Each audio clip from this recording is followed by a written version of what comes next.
Xây nó chụp không gì nè, nó tụ cơ cũ họ cũ luôn nó đây, tao cơ hội nha, bây giờ ở bên nó tên nó chỉ trần nó bởi vì vô số một anh nó chỉ tận chỉ biết được cái nó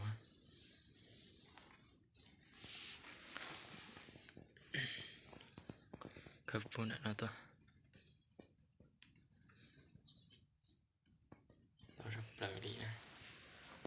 đây là truyền thống một cũ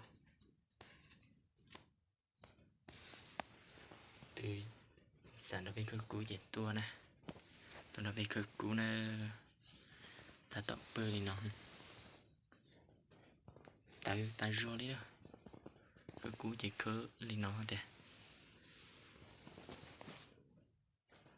Xong rồi thay biết sai, đừng nó cơ cũ chỉ hai một nó là đun luôn. Để nói gì cho bà bắt trốn này giờ thay gì nào nè.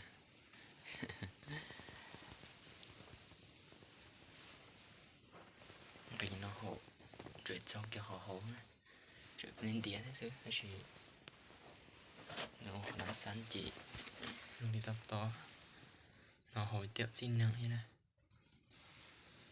bỏ hoa tại rồi theo nó thay cho bỏ rồng đi đâu là bỏ đi theo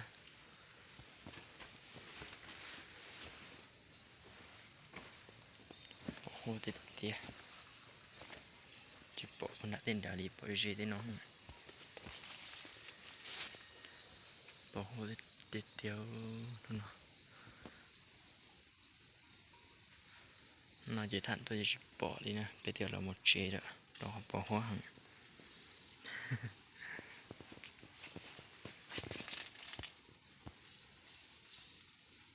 cáiตัวok nè tên nó bây giờ là cơ cuồng rồi tôi cho con nó thay tiếp sẽ nó bây chỉ bằng cái hậu này bên luôn thì sao nó bị khơi gì tôi khơi đó